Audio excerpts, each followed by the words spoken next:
Hey again, this is Andy from potatoesandpearls.com, and this is going to be my second video on the Instant Pot blender. I have the Instant Pot Ace. I've already done a video before on unboxing what came with everything, and I also tested the milk function. I did have a few issues, but all in all, I think it turned out pretty well, and I'll link that video either up above me or I may put a link down in the description as well, so it's in both places. I like the blender so far, but now it's time to test the soup function. So I did a little bit of research, and I think what I'm going to attempt is making broccoli and cheddar soup. I hope it's as easy as it sounds. I couldn't really find a solid recipe, so we're gonna be doing some testing together because I have not made soup in this before. So this is brand new to me and to you. So I'm gonna go ahead and get my ingredients together so I can make broccoli and cheddar soup in the Instant Pot blender. I'm going to show you what happens right after this.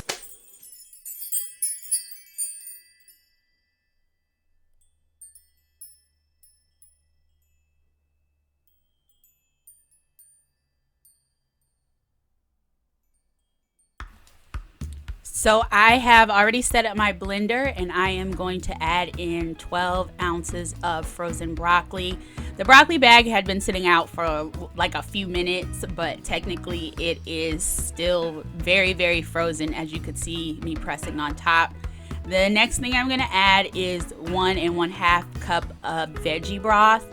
I had to pour this in slow just to make sure that it didn't overfill. I remember what happened when I tried to do the milk, and once again I couldn't really find a real recipe for this, so I'm just kind of winging it. I've put in 1 cup of carrots, and I'm going to add in 3/4 cups of chopped white onion. Next is a 1/2 tablespoon of minced garlic. I just use the stuff out of the jar just to make it easier. A 1/2 cup of heavy cream. I'm also going to add in a cup of milk. I am actually using almond milk, the almond milk that I made in the blender just because I did those videos a few days off from each other. And I'm gonna add in 1 cup of cheese. I'm just using mild regular cheddar cheese, and I dump that on top. Once again, I am winging this, so full disclosure, I have no idea. Well, I know because I'm voicing over now, but I have no idea what's going to happen as I was doing that. So I have picked option 2 to cook the soup.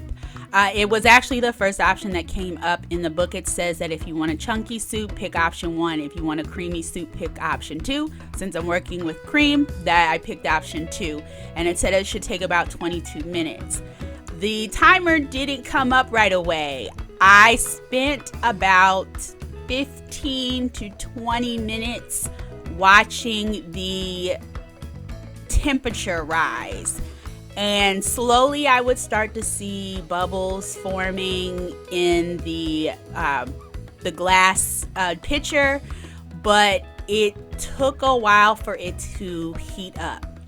It finally got to boiling around the 100 Celsius mark, and that was when the timer started. So here I'm showing the timer finally started. So just FYI, if you're throwing this together as a quick meal, there's going to be extra time in the beginning to prep it like if you were using a regular Instant Pot. It is not, the 22 minutes does not account for heating time.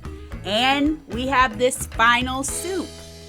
One of the things I noticed while it was cooking was that it wasn't blending a whole lot. It just would do like a quick whip and then it would be boiling. It didn't start to blend the soup till the very end, and when it did, it broke down everything. So there is literally no trace of broccoli chunk, no trace of carrot chunk, no trace of cheese. This is the most blended pureed soup I have ever seen in my life, and I really like it. Like, I wanted a creamy soup and it gave me a creamy soup. And as you can see, when I pour out here, it is very smooth. You could drink this through a straw if you really wanted to.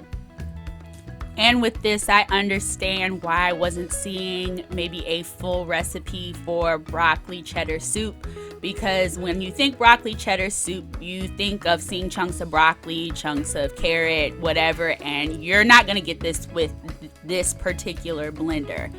My final thoughts: I like it for the soup function. I don't like that it does have that previous time that it takes to warm up, but I just have to think about it like an Instant Pot. But it gave me a delicious result. I did add salt in afterwards because I didn't know what was going to happen, and once I added in that salt, this soup is so delicious. I could have eaten the whole pitcher by myself. I hope you guys like this video. Give it a thumbs up if you do, and don't forget to subscribe. I post food videos here every week, and sometimes I throw in a travel video or a home video. And I'm going to be posting another video about this blender. I think I'm going to try the frozen dessert function. I will see you guys next time. Bye!